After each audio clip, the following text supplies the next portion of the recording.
दोस्तों नमस्कार। आपका साथी, आपका मित्र डॉक्टर प्रवीण कुमार फिर आज आपकी क्लास में हाजिर हैं, आप लोगों के लिए उपस्थित हुए हैं। और कल मैंने आप लोगों को बताया था कि बहुत ही महत्वपूर्ण विषय पे हम बात करेंगे, चर्चा करेंगे। और जैसे ही मुझे समय मिला मैंने आप लोगों के लिए समय निकाला और आप लोगों से मैं महत्वपूर्ण विषय पर चर्चा करने के लिए आ गया। कल हमने आप लोगों को बताया था कि इलेक्ट्रो होम्योपैथिक की जो हमारी औषधियाँ हैं, दवाएं हैं, मेडिसन हैं, इनके गुण क्या होते हैं, इनके कार्य कैसे होते हैं। आज उसी संदर्भ में हम आप लोगों को बताना चाहेंगे कि आज का जो हमारा विषय है वो बहुत ही महत्वपूर्ण विषय है आप लोगों के लिए। आज के विषय पे हम आपसे चर्चा कर रहे हैं मेटाबॉलिज्म रेमेडीज, चयापचय की औषधियाँ।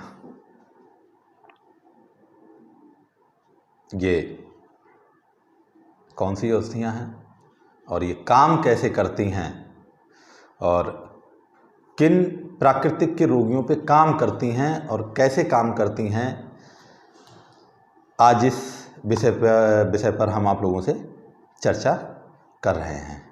आप लोग अगर चाहें तो नोट्स बना सकते हैं। हर वीडियो में मैं आप लोगों से कहता हूं कि आप नोट्स बना सकते हैं, लेकिन जैसा आपको उचित लगे, बाकी आपकी मर्जी है कि नोट्स बना करके रिवीजन करेंगे या हमारी वीडियोस बार बार देख करके रिवीजन करेंगे, डिपेंड आप लोगों के ऊपर करता है। तो आज का जो विषय है वो है मेटाबॉलिज्म रेमेडीज, मतलब चयापचय की औषधियाँ। हमारा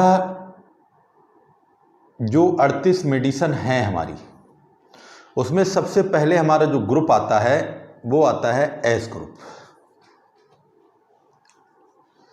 तो एस ग्रुप की जो मेडिसन होती हैं वह मेडिसन मेटाबॉलिज्म मेडिसन, चयापचय की औषधियाँ कहलाती हैं और वह होती हैं। अब उनमें डिपेंड ये करता है, निर्भर ये करता है कि कौन सी औषधि किस प्राकृतिक के रोगी पर कार्य करती है। यह एक महत्वपूर्ण विषय है, इसको हमको समझना होगा।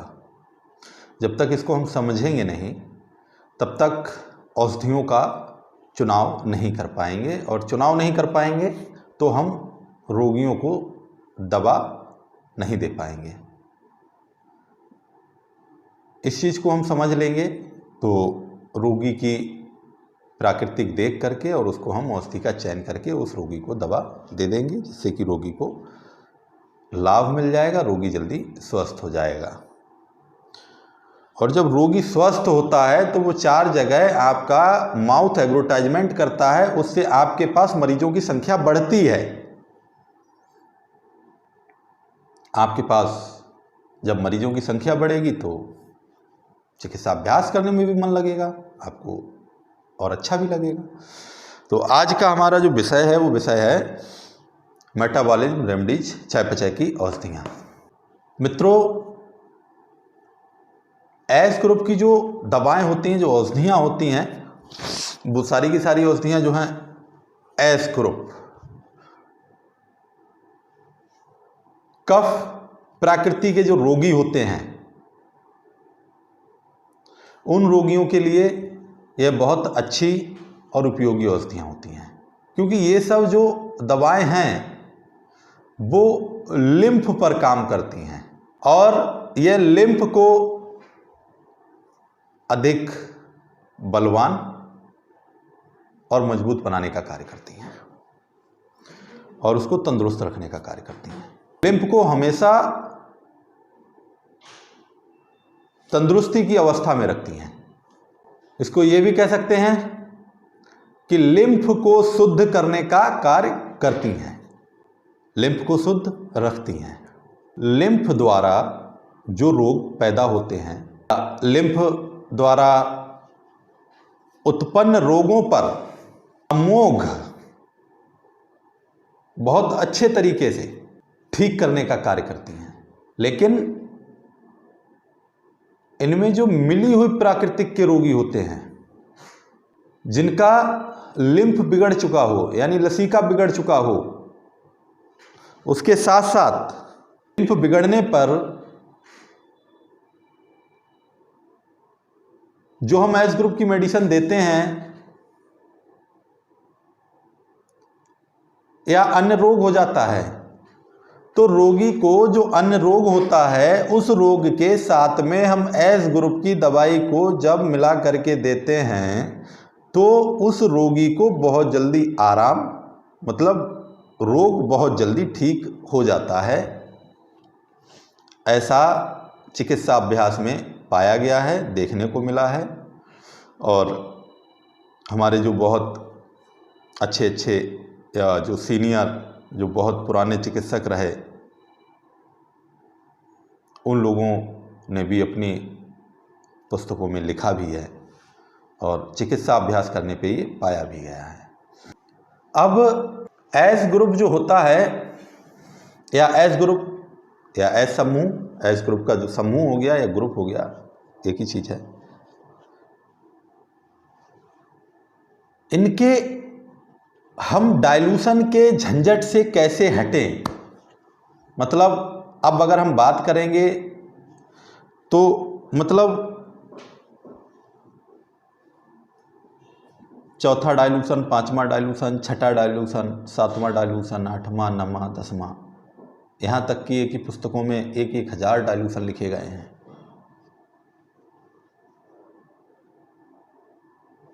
तो उन सब चीज़ों को आप हटा करके अपने चिकित्सा करने के तरीके को थोड़ा सा अगर बदल देंगे तो आप डाइल्यूशनों के झंझट से बहुत दूर चले जाएंगे और आपका जो समय है डाइल्यूशन बनाने का, वो समय भी आपका जाया नहीं होगा, मतलब समय खराब नहीं होगा। तो 2-3 तरीके हैं जिन तरीकों से आप कार्य कर सकते हैं।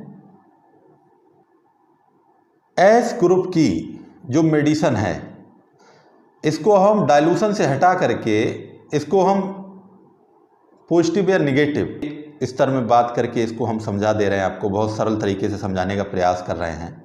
आप इसको समझने का प्रयास करें। जो भी मेडिसिन आप जहाँ से भी लेते हैं, स्पेजरिक लेते हैं या D3 लेते हैं, डिपेंड आपके ऊपर कर रहा है और कहाँ से ले रहे हैं। D3 तक अगर आप स्पेजरिक ले रहे हैं तो D3 तक 1:9 के रेशियो में इसको आप डाइल्यूट करें। D3 के बाद या आप डायरेक्ट D3 की मेडिसिन ले रहे हैं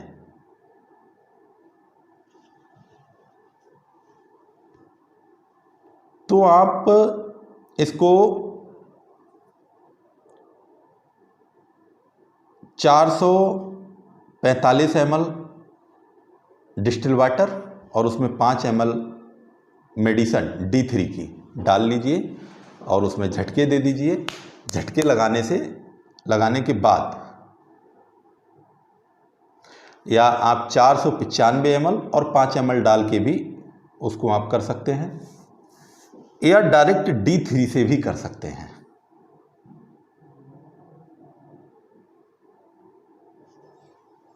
आपने डाइल्यूशन के झंझट से बचने के लिए ये मेथड तरीके हैं और इन पे बहुत अच्छे परिणाम भी मिल रहे हैं। जैसे अगर हम बात करें किसी भी रोगी को एस ग्रुप की मेडिसिन आपने पॉजिटिव डोज दे दी, पॉजिटिव बोले तो इसको हम D1 भी कह सकते हैं। लिम्फ का जो छिद्र है उसको बढ़ाने का काम करता है और कफ की जो चाल है उस चाल को ठीक करता है। D1 बोले तो किसी को 30 ml पानी में, जैसे कि आपने 445 या 495 ml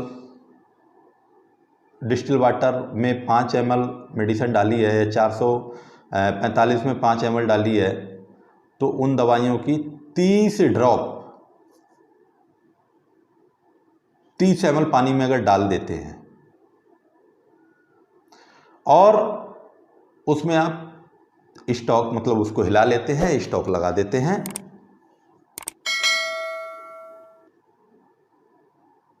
और उस मेडिसिन की 30 ड्रॉप आप किसी भी व्यक्ति को देते हैं तो उसको पॉजिटिव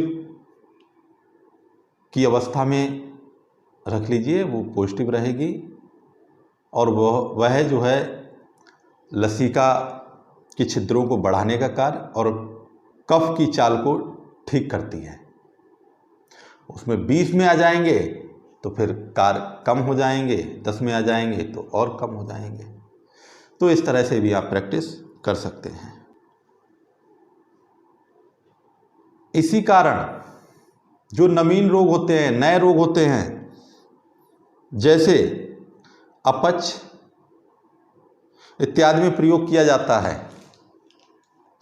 त्वचा के दाने, जो शरीर में की जो खाल होती है, जो त्वचा होती है, उसमें जो दाने हो जाते हैं, दानेदार रोग हो जाते हैं, उनको शीघ्र उबारने का कार्य करती है अगर उसको पॉजिटिव में देते हैं तो। और जो हृदय है, हार्ट है, उसकी गति को बढ़ाता है। ये प्रथम डाइल्यूशन या 30 ड्रॉप, तो यह स्थिति पैदा होती है। अब आ जाइए कि इसी के द्वितीय डाइल्यूशन या 20 ड्रॉप पे हम बात करें, या तृतीय डाइल्यूशन या 10 बूंद पे बात करें, तो बढ़े हुए लिम्फ या लसिका की चाल को सुस्त करने का कार्य करती है। सुस्त अर्थात ठीक करने का भी कार्य करती है।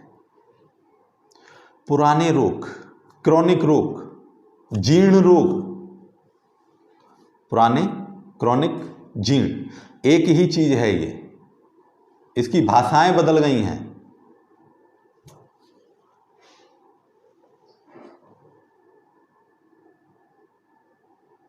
उनके लक्षण कठिन हों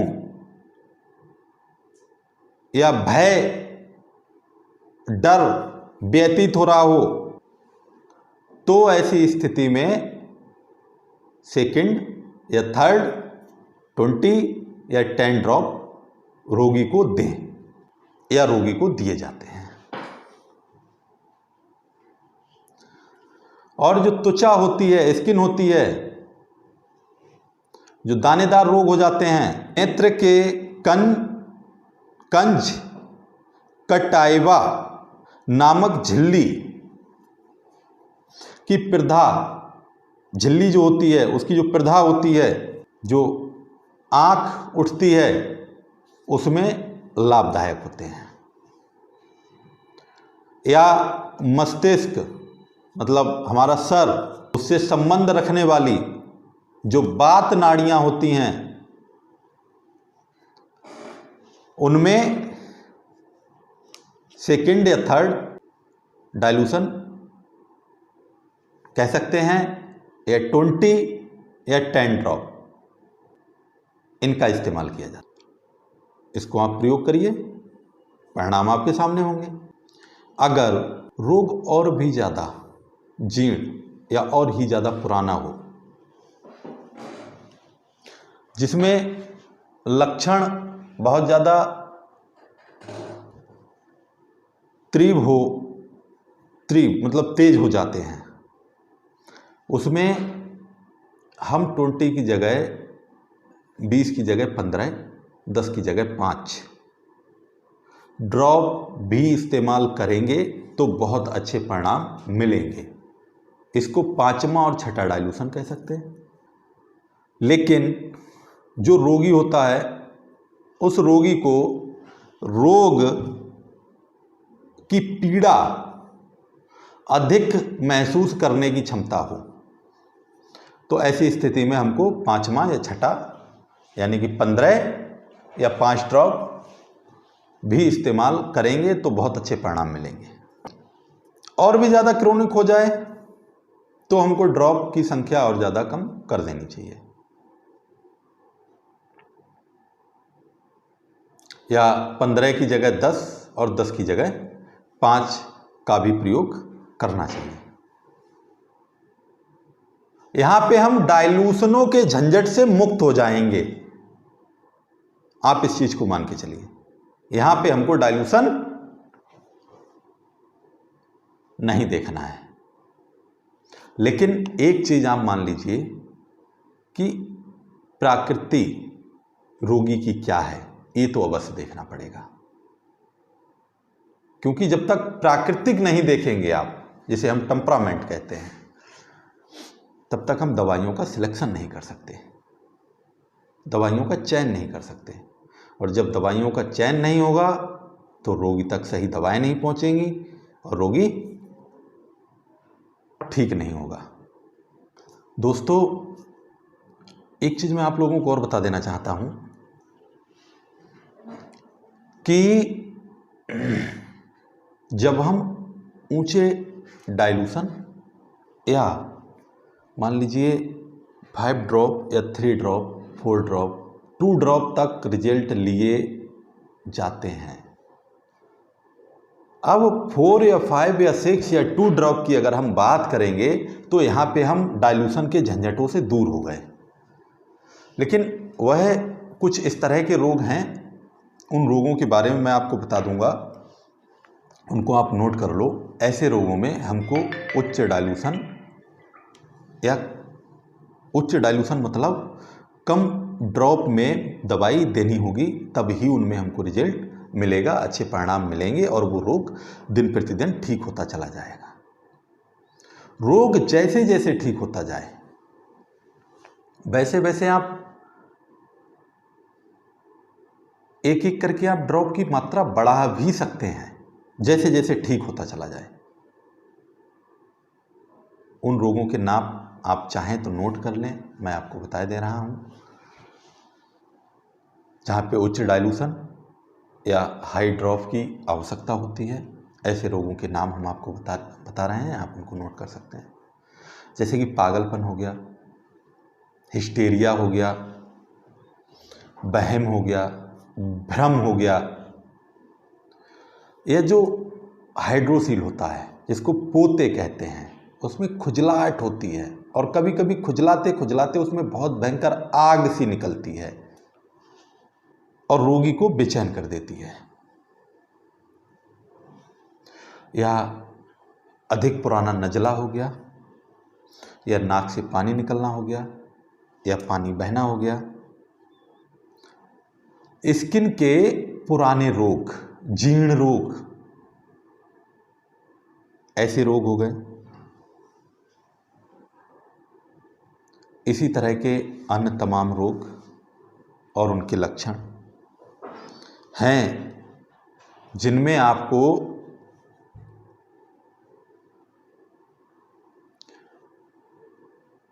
कि लोगों को रात्रि के समय नींद ना आना, उलझने होना, कूदना फांदना करना, कभी कभी कपड़े फाड़ने जैसा कार्य करना, पागलपंती करना या भागना दौड़ना, तरह तरह की रोगियों में इस तरह के जो रोगी होते हैं उनमें हमको हाई डाइल्यूशन, अब डाइल्यूशन से मुक्ति पाने के लिए या डाइल्यूशन से अलग हटने के लिए हमको ड्रॉप में जाना पड़ेगा। और हमको बहुत हाई डाइल्यूशन की अगर हम बात करेंगे तो कहीं कहीं पे हमको 2-2 ड्रॉप भी 30-30 ml पानी में डाल करके रोगी को देना होगा और उससे रोगी स्वतः जल्दी ठीक हो जाएगा। दोस्तों, कल भी हम आपके लिए बहुत महत्वपूर्ण जानकारी के साथ दोबारा हम आपके साथ हाजिर होंगे। तब तक के लिए इजाज़त चाहूँगा। आपका अपना दोस्त Praveen Kumar, nice medical institute and nice electro homeopathy चिकित्सालय, बरेली। तब तक के लिए नमस्कार।